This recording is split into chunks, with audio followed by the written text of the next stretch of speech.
Saiu recentemente uma pesquisa de intenções de voto para 2022 do Atlas Político. E vocês sempre falam, olha, mas as eleições elas estão muito longe, as eleições vão ser só no ano que vem. Por que nós temos que discutir esse tipo de pesquisa? Os outros candidatos não estão na rua, o único que está aparecendo é Bolsonaro, coisas do tipo. Bom, primeiro é importante nós avaliarmos sempre as pesquisas de intenção de votos para 2022 para nós sentirmos o ânimo da população agora, nesse momento, com o presidente da República. Porque geralmente as pesquisas que mostram o primeiro turno refletem muito bem a situação e a aprovação do presidente nesse momento. Então a gente consegue balancear e confirmar as pesquisas de aprovação ou reprovação do governo com as pesquisas de intenção de votos. E essa pesquisa do Atlas Político, que foi feita recentemente, ela mostra um resultado muito negativo por Bolsonaro, o pior cenário de todos até o momento, desde o início do governo Bolsonaro, para uma pesquisa de segundo turno. Porque o Bolsonaro, ele está empatado ali na margem de erro com todos os candidatos, mas ele tem uma derrota grande para muitos deles ali. Na verdade, ele só não está empatando com um candidato, porque na verdade ele está perdendo, que é para o Mandetta. Então nós temos que discutir isso, porque essa pesquisa mostra e dá um chacoalhão no Bolsonaro. Porque se para nós uma pesquisa de intenção de votos é algo assim muito irrelevante, isso assusta o político. O político é uma figura muito mais sensível do que a população. Ele sofre muito mais, ainda mais quando ele começa a perceber que a popularidade dele está acabando, que ele tem possibilidades de perder uma eleição futura, ainda mais no caso do Bolsonaro, que é, vocês sabem, um deputado federal do baixo clero que sempre pensa na reeleição e não pensa em mais nada. E essa pesquisa, então, pode fazer com que o Bolsonaro comece a adotar medidas não tão extremadas. Porque você sabe, como o Carlos Andreasa fala, né? O Bolsonaro ele fica pendulando, ele chega, faz um discurso para os seus extremistas, depois ele faz um discurso para acalmar a população no modo geral. Isso a gente fala há muito tempo também, mas para pegar essa expressão do Carlos Andreasa, que eu gostei muito, que é um pendular. Talvez o Andreasa, por me seguir no Twitter, ele pescou essa situação desse oscilação do Bolsonaro, do discurso dele, que a gente já fala aqui no canal há muito tempo, e graças a vocês que sempre colocam aqui nos comentários os seus pontos de vista, as suas perspectivas, isso engrandece muito, por isso que nós somos uma comunidade de reflexão. Então, percebendo que a situação para 2022 fica mais complicada, o Bolsonaro ele pode deslocar esse movimento, deslocar esse pêndulo para agradar a população. E o Lula deu um afago na população atacando justamente a parte das vacinas, o combate à pandemia. Então pode ser que com esse resultado do segundo turno para 2022, o Bolsonaro comece a se mobilizar para combater o vírus, porque a população quer o combate à pandemia. Então é uma esperança para nós, com esse resultado, que a gente consiga mais vacinas, que a gente consiga um combate maior, porque nós batemos todos os recordes, 2.000 mortes pela Covid-19 no nosso país por dia, é um número assustador, vamos chegar a 300 mil mortos, muito em breve, algumas pessoas já estão falando em 400 mil mortos em maio.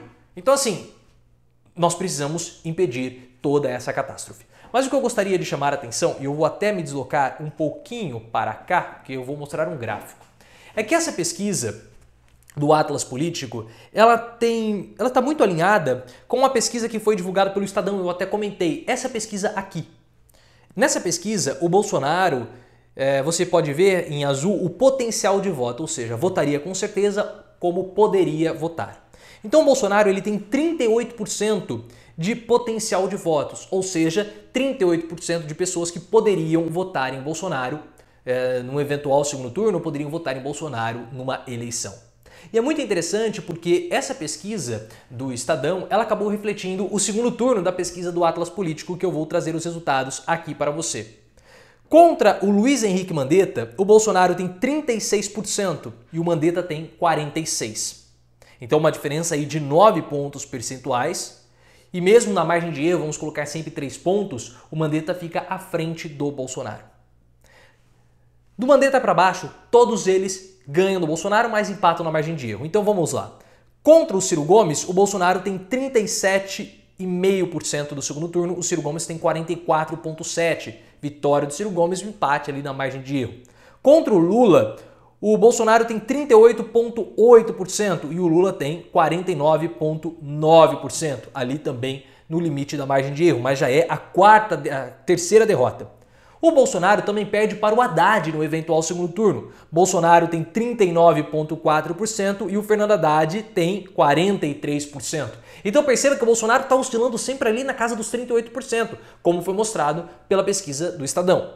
Contra o João Dória, o Bolsonaro ele vence, mas eles já partem empatados, porque o Bolsonaro tem 39,8% e o João Dória tem 39,3%.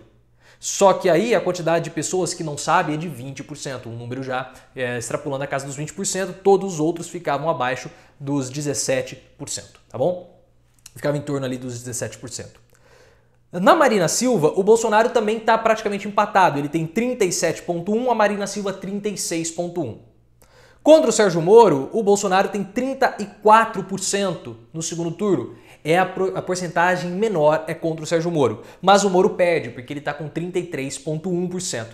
Basicamente ali eles estão empatados. E 32% do eleitorado não sabem quem votar. Então isso mostra que uma parcela do eleitorado indeciso entre Sérgio Moro e Bolsonaro mostra que há uma parcela forte do eleitorado de esquerda. Então a gente pode colocar aí em torno de uns 20%, entre 15% a 20%, tá bom? Porque esse valor do Sérgio Moro é muito maior do que dos outros candidatos. Ah, mas do João Dória tal, tem 20%, tudo bem, mas o João Dória, o que ele está fazendo por São Paulo pode refletir também em bons votos contra o Bolsonaro. E depois o Luciano Huck, ele é o que de fato mais perde para o Bolsonaro tem 37%, 37,3% e o Luciano Huck 32,5%. Por que eu falei de todos os candidatos? Para vocês perceberem que no segundo turno o Bolsonaro hoje está com 38% das intenções de votos, confirmando a pesquisa do Estadão. Então, 38% dos votos é um panorama que preocupa e preocupa muito. Porque com 38% dos votos fica uma chance grande de perder. E chama muito a atenção pelo fato do Bolsonaro estar perdendo justamente para o Mandetta. O Mandetta é o único candidato que vence o Bolsonaro em cima da margem de erro de 3%.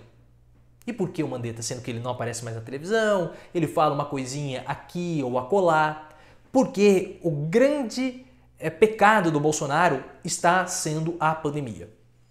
Porque o Bolsonaro, ele ganhou popularidade no ano passado justamente com a pandemia porque ele deu o auxílio emergencial. Nós tivemos 6 meses no país que muitas pessoas saíram na miséria por conta desse auxílio emergencial, que foi uma entrada de dinheiro artificial no orçamento familiar. Tanto que quando o auxílio emergencial acabou em janeiro, no final da passada de dezembro para janeiro, a quantidade de miseráveis no país é a maior em 10 anos. E nós falávamos isso no final do ano passado.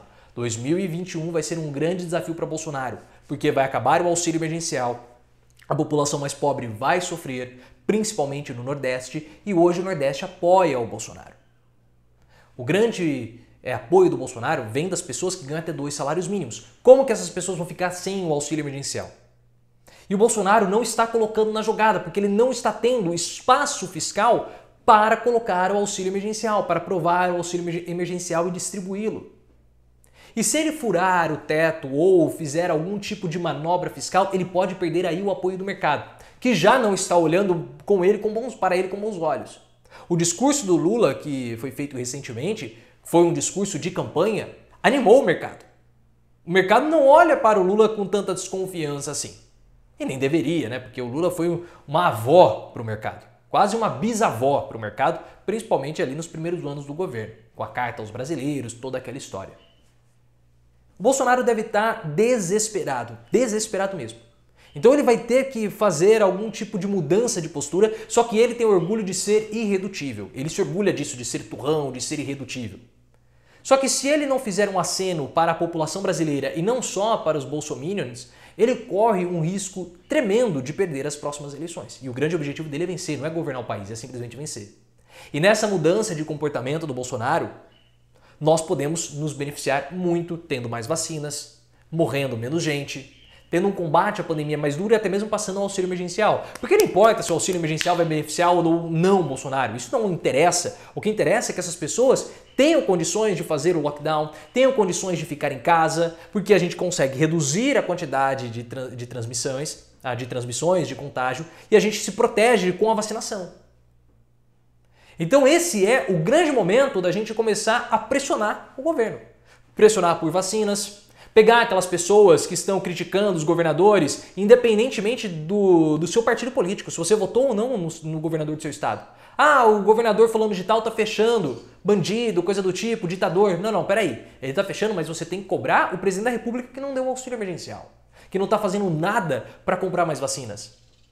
Então é assim que nós vamos começar a mobilizar e vamos pressionar o presidente. Porque pressionar Bolsonaro para combater o vírus é uma questão de sobrevivência, claro. E se você combate o vírus, você enfraquece Bolsonaro. E se você enfraquece Bolsonaro, você também enfraquece o vírus.